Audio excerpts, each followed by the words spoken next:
Massive ulti now.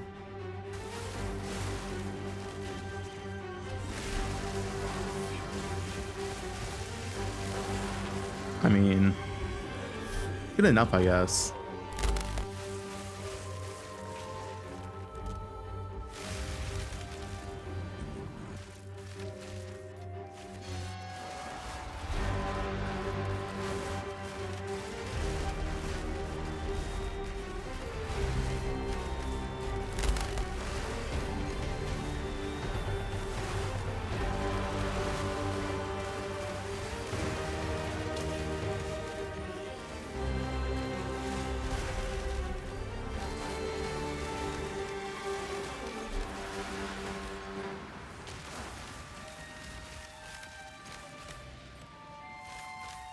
Hey guys, so today I want to go over another update, like day 3, day 4 update on my Deadeye LA Ranger. We now have fully swapped to crit, as you can see here, the full crit tree, and we also swapped to a hybrid ES evasion.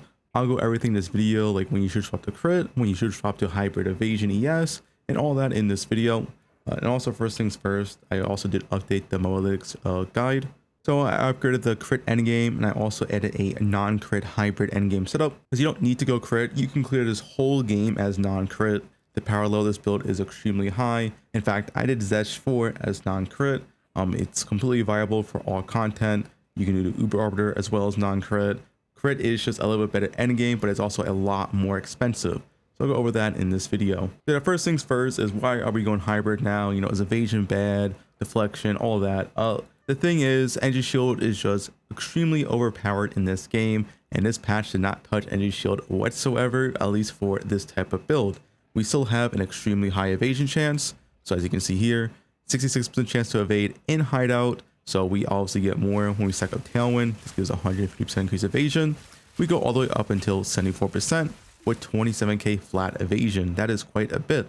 Now, this is really important because of Ghost Dance. So this is how we recover our ES. So we recover, you know, somewhere around 1.4k to like 2k energy shield when we get hit, which is more or less effectively a whole ES bar. So we have no problem sustaining our ES.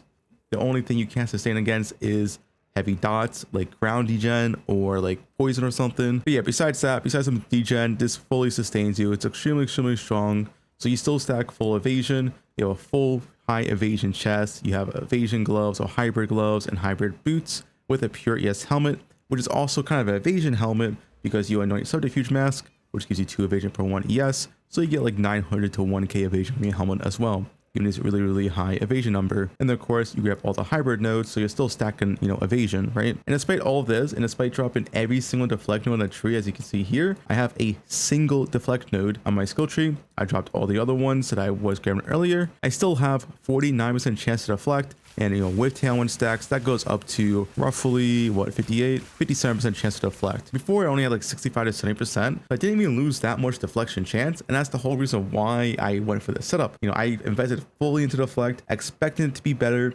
And honestly, deflect is pretty mid when you're invested into it. It's really good when you treat it as like a third or secondary defensive stat, because even if you get like 10k more deflection from here, you only go to a 65% chance to deflect. So it's so much more investment for such little value. This is the whole reason why I went this ES setup. Yeah, evasion is not bad, but ES is just better. It is more expensive, but yeah, you will be a lot more tanky. As you can see here, I'm sitting around like, you know, 3.8k effective hit pool, and I can still get roughly 400 more ES if I got a bit of amulet, would increase maximum energy shield. But yeah, you can get very high EHP and still have a decent amount of deflect. So that is why I went to setup. And if you don't want to go to setup for yourself, you know, once again, I have both the non-crit and the crit. These are both the hybrid setups. And I'll quickly go over the crit swap. So if you're playing this build and you're wondering, should you go crit?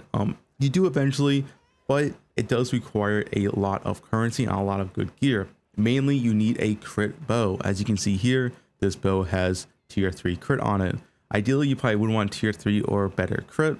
If you don't have crit on your bow, you're going to lose so much critical hit chance, because all the critical strike chance on your tree, like from these nodes right here, 10% increased critical hit chance, is based off your base crit, and your base crit is 5% from the bow, and then whatever it has on the suffix, in this case 3.7%, so it's 8.7%. So yeah, if you don't have that 3.7%, you're just missing so much crit that it's a multiplier with all the other crit nodes. As you can see in my hideout, we are sitting at roughly 33% crit, but it's a lot higher than this. So to explain, I have Catch Charm. This gives very, very strong charm, very, very expensive. That gives a 100% increased critical hit chance, so 100% uptime mapping. So that makes me effectively like 42% crit chance. Then on top of that, I also have Sniper on the skill tree, giving me up to 60% increased critical hit chance, which is like another 6% crit. And then one last node I have is Dizzy and Hits, which gives another 40% critical hit chance. So effectively with all these conditionals up, which they pretty much always are up for mapping, I have over 50% critical hit chance. And then on top of that, I have Headhunter. If you steal a Headhunter buff, you can get like 30 or 40% critical hit chance, and it's pretty common to steal from monsters. So yeah, I've seen my critical hit chance in maps all the way up to 70%, and that doesn't count the other conditionals. So if you're sitting without a crit bow, if you don't have a Headhunter, if you don't have a Catch Charm, you're only gonna have like 20% crit, and it's barely gonna go up, and it's gonna feel pretty bad. You really don't want to go crit until you have some good gear. You don't need a Catch Charm for sure, but I would say a Headhunter is definitely a major boon to the crit build, because stealing those crit buffs, you really, really feel it. Besides that, the other big piece is going to be the GG Quiver. I did make a guide on how to craft this in my last video. So yeah, you do want a quiver like this, where it's a crit implicit and then double crit on the suffix. Once again, I have a full video dedicated to this quiver craft. It probably costs anywhere from like 7 to 15 divines. This really depends on the current market, as it does always change. Then besides that, I'll just go over my rest of the gear real quick, just in case you're curious. Once again, a pure high ES helmet. This also has rarity and double resist. A pure high evasion chest. The reason why this is important is because of this node right here, special word, where you get max ES per evasion on your body armor. So this allows you to go, both evasion and ES. This also has a very important mod where you want gain deflection rating equal to evasion. I have this in my chest and on my boots, and that gives you all the deflection I need. Getting like 40 or 50% deflect is honestly enough. Amulet. This can be an expensive piece, but you don't need a GG amulet like this. 50 Spirit. 50 Spirit is because if you don't have 50 Spirit, you cannot use Wind Ward, which is fine. You can get a 30 Spirit amulet, but yeah, 50 Spirit allows you to also run Wind Ward along with Ghost Dance. Otherwise, you will have to drop Wound Dancer if you don't have the 50 Spirit amulet. Besides that, we just have ES. Percent ES would be ideal here. Resist and +2 proj. Also +3 proj would be better with the Subterfuge Mask Anoint. As for rings, these are both double rarity rings, so rarity on prefix and suffix, and rarity on prefix and suffix on this ring as well, with double flat and double resist. But it's pretty standard rings, very high end. You definitely want as much flat as possible. Like I said, flat's extremely important. So yeah, I have flat on rings, flat on gloves, and stacking rarity as much as possible. As you can see here, my current rarity is 121%. Pretty high. Duration returns after 100%, at least from what GG has said. I would at least try to aim for 100% if you're trying to be efficient at farming, and up to 150% if you want to max a little bit more. Then of course, Hunter, very strong this patch. It got buffed to 60-second duration. It is extremely good, but it's also, as you can see, yeah, pretty expensive as well. It's definitely one of those big ticket items, but it is definitely worth it if you want to map a lot in this game. Gloves, flat life. Once again, rarity, trying to stack as much rarity as possible, and then resist to fill it out. Boots. So these boots are also deterministically crafted. They are 50% movement speed, but they are also all like tier 1 to tier 2 modifiers. They are very strong. You can corrupt it for actually a third socket. These are a new drop in this patch where you can drop 2 socket boots. It's a pretty rare chance, but you can buy it on trade, and you can corrupt for a third socket, giving you 60% movement speed boots. I unfortunately didn't get the third socket. I got some evasion ES implicit instead. But yeah, if you do want to know how to craft these boots, Spicy Sushi has a full guide on how to do this. It costs me roughly, I believe, 5 to 7 divines. It is a bit RNG, but it's honestly not that bad, and they are extremely good.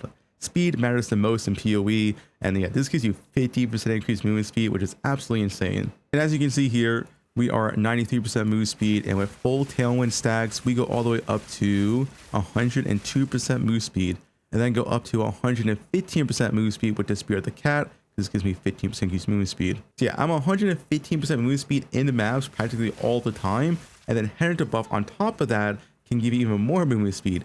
I've seen this movement speed number in maps go all the way up to 160%, which is honestly quite fast for PoE 2.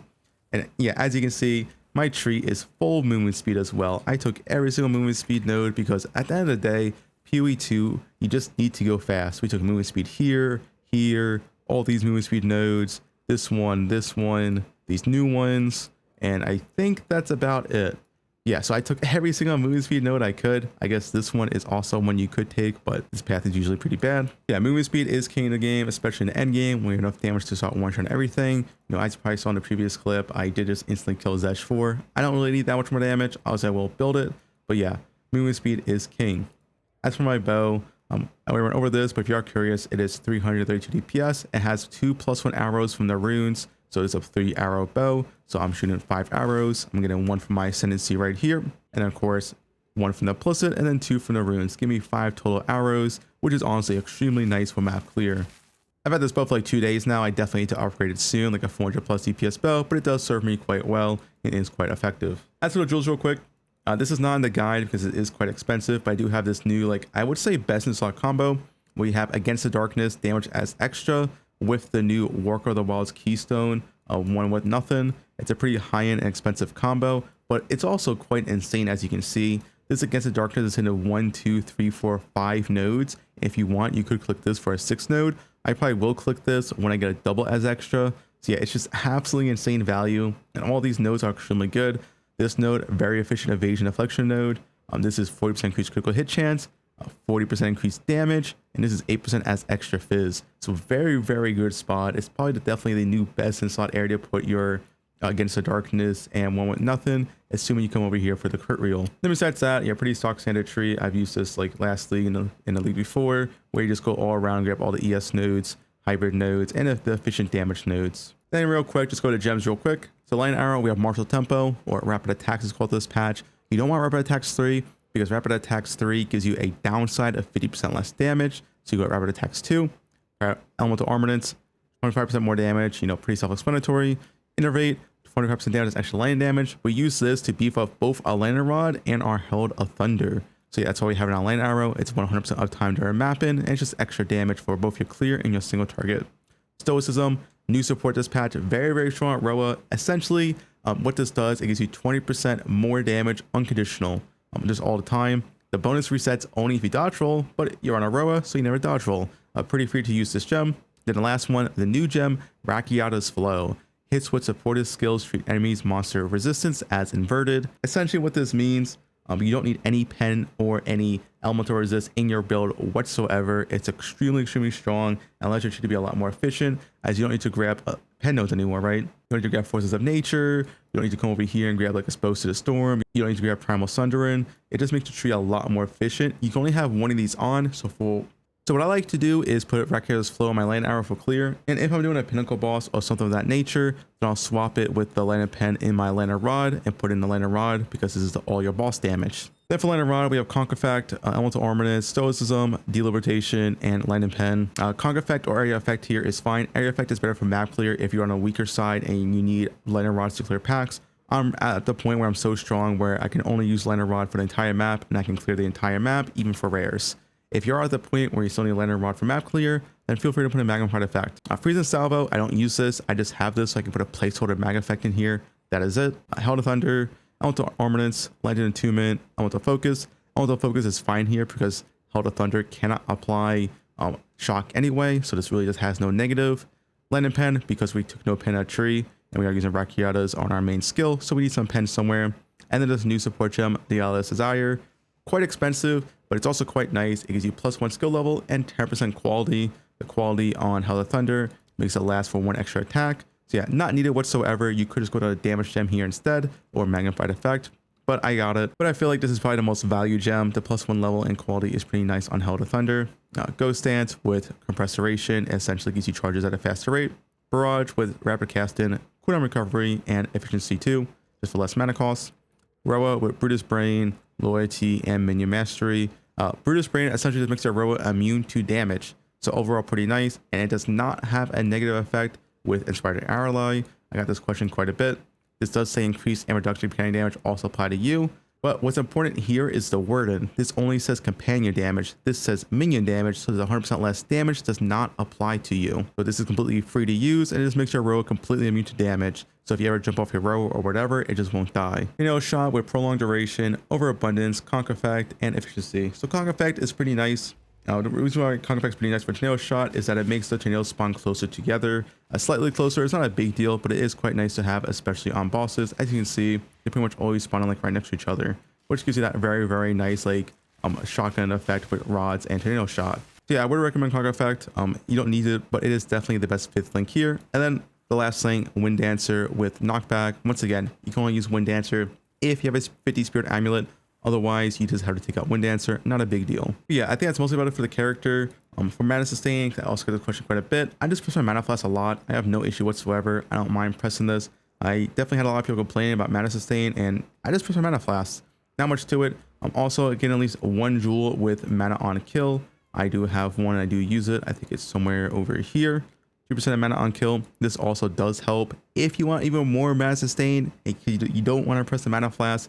What you could do is spec into Walk of the Wilds and then get mana leech like on a ring suffix or a glove suffix. That also does work, but I feel like that's both a waste of a suffix and 2 skill points. But I guess you just hate pressing mana flask. Then feel free to do that. But yeah, that's about it for the whole character update. Very, very strong character. Still a lot more to upgrade, and I'm definitely a lot of fun with this character. If you have any questions, feel free to comment below. But I think that's about it.